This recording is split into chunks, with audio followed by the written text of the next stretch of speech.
Hari ini kita akan melihat lagi-lagi nabi tanpa nama di zaman Raja Amasya. Di zaman Raja Amasya ada dua nabi tanpa nama, saudaraku. Dan kita akan lihat yang pertama, besok kita lihat yang kedua, ya. Yang pertama, nabi tanpa nama ini disebut abdi Allah, seorang abdi Allah. Jadi pelajarannya adalah kita harus mengandalkan Tuhan, bukan kekuatan duniawi. Jadi pelajaran dari nabi tanpa nama zaman Raja Amasya, mengandalkan Tuhan bukan kekuatan duniawi. Kisahnya ada di 2 Tawarik 25 ayat 7-9, saudaraku. Kalau kita baca itu 3 ayat saja. Tetapi seorang abdi Allah datang kepadanya dan berkata, "Ya Raja, janganlah tentara Israel dibiarkan bergabung kepada tuanku, karena Tuhan tidak menyertai Israel, yakni semua Bani Efraim ini. Dan jikalau mereka bergabung juga, bagaimanapun juga perbuatan dan kekuatanmu di dalam perang, Allah akan menggelincirkan engkau di depan musuh. Sebab Allah mempunyai kuasa untuk menolong dan menggelincirkan." Lalu kata Amasya kepada abdi Allah itu, "Bagaimana dengan 100 talenta yang telah kuberikan kepada pasukan-pasukan Israel itu?" Jawab abdi Allah itu, "Tuhan dapat memberikan lebih daripada itu kepadamu." Nah, saudaraku, siapakah nabi tanpa nama ini? Kita tentu tidak tahu nama pastinya karena memang dia anonim. Tetapi dia adalah nabi yang menegur Raja Amasya, dan nabi ini merupakan sosok pembawa pesan Tuhan yang tegas dan jelas. Jangan kamu mengandalkan kekuatan duniawi. Dalam hal ini jangan mengandalkan kekuatan pasukan Israel utara itu, karena mereka kan di Yehuda. Ya. Jangan andalkan kekuatan duniawi dalam peperangan. Saudaraku, nabi tanpa nama ini muncul di tengah keberhasilan Amasya mengalahkan orang-orang Edom. Namun ketika Raja Amasya ingin memperkuat pasukannya dengan tentara bayaran dari Israel Utara, Tuhan melalui nabi tanpa nama ini menegur, ya, jangan gunakan mereka karena aku tidak bersama kalian jika kalian melakukannya. Jadi Tuhan ngomong gitu sama Raja Amasya melalui nabi tanpa nama ini. Kalau kamu menyewa tentara bayaran dari Israel Utara, maka aku tidak akan bersama kalian lagi.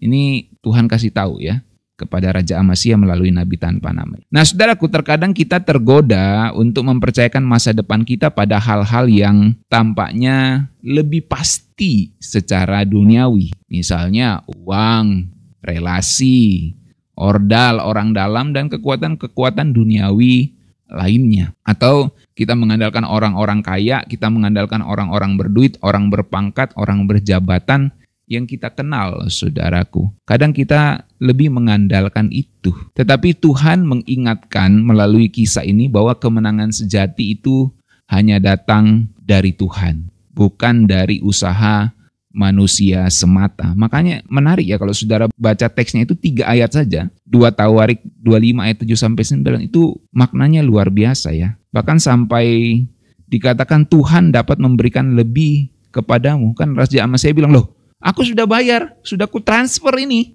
Ini bukti transfernya, Nabi." Dia kasih bukti transfernya, ini GoPay ini kan. Dia GoPay kepada Raja Israel Utara gitu kan. Ini udah kris ini, ada bukti transfernya. Sayang dong gitu, ya. Ku berikan sudah 100 talenta. Gede banget nih, bayar pasukan nih. Tapi kok kamu suruh batalin gitu, ya. Rugi dong gua, kira-kira gitu kan Raja Amasya ngomong gitu. Nah, lalu nabi ini bilang, "Hei Raja Amasya, Tuhan bisa memberikan lebih banyak kepadamu. Kau mau berapa? Nanti ditransfer, ya." Kira-kira kayak gitulah, ya.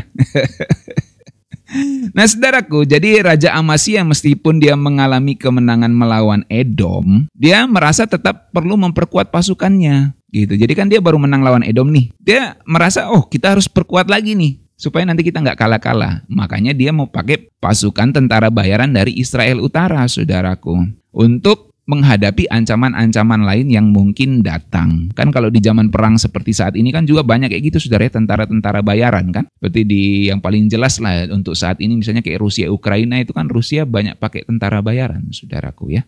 Dia enggak pakai rakyatnya untuk berperang, itu Rusia itu, ya. Dia pakai tentara-tentara bayaran. Mendingan saya bayar orang untuk jadi tentara bayaran. Nah, itu prinsipnya Rusia, saudaraku. Jadi dari zaman dulu memang sering kayak gitu, ya.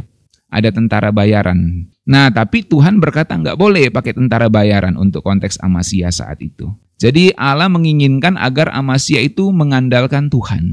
bukan mengandalkan kekuatan atau strategi manusia semata. Dengan mempercayakan kepada tentara bayaran, Amasya akan menunjukkan ketidaksetiaannya kepada pertolongan Tuhan. Jadi Tuhan nggak mau hal seperti itu. Ternyata kepercayaan duniawi, kepercayaan pada hal-hal duniawi, dan strategi-strategi duniawi seringkali justru membuat kita kehilangan Tuhan, saudaraku. Itu sebabnya kita harus tetap teguh berdiri di dalam iman, bukan dalam kekuatan kita sendiri. Nah, apa yang bisa kita pelajari dari sini, saudaraku? Yang pertama, dari kisah ini kita diajarkan untuk tidak mengandalkan kekuatan duniawi. Itu yang saya ulang-ulang dari tadi. Mungkin kita merasa lebih aman kalau ada sumber daya yang banyak. Mungkin kita merasa lebih aman kalau kita punya uang di rekening, di tabungan, dan kita merasa aman kalau ada sesuatu yang kita simpan sebagai cadangan, saudaraku.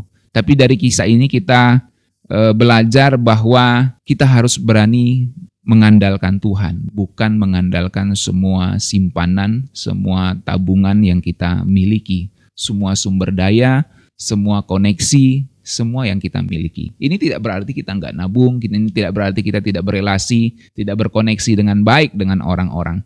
Tapi jangan mengandalkan itu. Ada perbedaan besar antara berkoneksi, antara menyimpan sesuatu dengan mengandalkan menyimpan sesuatu itu dan koneksi itu. Ada perbedaannya, saudaraku ya. Jadi jangan mengandalkannya ya. Makanya Tuhan ajar Amasya melalui nabi tanpa nama ini untuk mengandalkan Tuhan. Jangan menaruh rasa amanmu pada tentara bayaran yang kamu bayar 100 talenta itu. Tuhan bukanlah opsi kedua. Itu yang Tuhan mau Raja Amasya ingat ya. Bahwa Tuhan itu bukan opsi kedua. Tuhan itu adalah opsi atau pilihan pertama di dalam hidup kita. Tuhan bukan cadangan. Pertolongan Tuhan bukan cadangan. Pertolongan Tuhan itu yang utama. Nah, saudaraku, Tuhan adalah sumber utama kekuatan kita. Dia bukan sumber cadangan kekuatan kita. Jika kita hanya mengandalkan dunia untuk menyelesaikan masalah kita, maka kita akan kehilangan kesempatan untuk melihat pertolongan Tuhan dalam hidup kita, saudaraku. Jadi untungnya kalau kita lihat nanti di kisahnya, Raja Amasya itu mendengarkan suara nabi tanpa nama ini. Ya. Nah, jadi Tuhan menginginkan kepercayaan kita sepenuhnya, itu yang kedua. Ya. Tuhan nggak mau kita mengandalkan kekuatan duniawi. Yang kedua, Tuhan mau kita percaya sepenuhnya kepada Dia, saudaraku. Raja Amasya memiliki banyak pilihan untuk memperkuat tentara militernya, tetapi dia percaya kepada omongan nabi tanpa nama ini. Dan akhirnya dia tidak menggunakan tentara Israel Utara itu, saudaraku. Ya, bersyukur karena Amasya ini bisa mendengarkan suara nabi tanpa nama. Walaupun nanti di nabi tanpa nama yang kedua, dia malah marah ketika ditegur, saudaraku ya. Nabi lain yang tanpa nama. Nanti kita lihat besok, saudaraku ya. Jadi kalau kita percaya kepada Tuhan, itu berarti kita mempercayakan masa depan kita kepada Tuhan untuk Tuhan bentuk, untuk Tuhan siapkan yang terbaik bagi kita, saudaraku. Jadi bentuk kepercayaan kita kepada Tuhan adalah kita mempercayakan masa depan kita kepada Tuhan. Jika kita merasa ragu, maka itu adalah momen di mana Tuhan sedang menguji kepercayaan kita. Karena kalau Amasya hitung-hitung ya, wah ini tentara Israel saya bayar 100 talenta, mereka jadi tentara bayaran, ini lebih kuat saya. Edom saja saya kalahkan tanpa tentara bayaran, apalagi kalau dengan tentara bayaran, maka tidak ada tentara yang bisa mengacaukan kerajaan saya. Nah itu mungkin di pikirannya Amasya, saudaraku.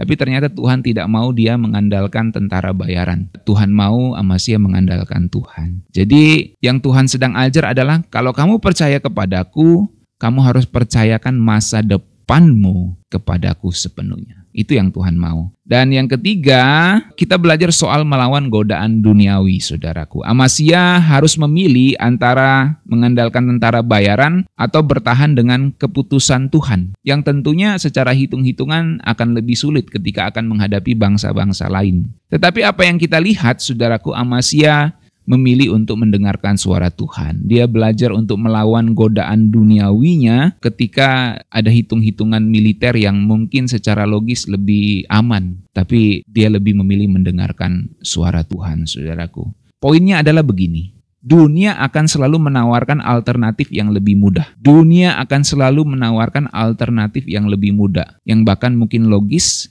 masuk hitung-hitungan secara logika. Dan secara duniawi jauh lebih aman. Secara hitung-hitungan duniawi jauh lebih aman. Tetapi hanya dengan mendengarkan suara Tuhan, kita akan melihat bagaimana Tuhan memberikan kemenangan. Jadi hanya dengan mendengarkan suara Tuhanlah, kita akan melihat bagaimana Tuhan memberikan kemenangan itu, saudara. Dan ini bukan berdasarkan ukuran dunia, ya.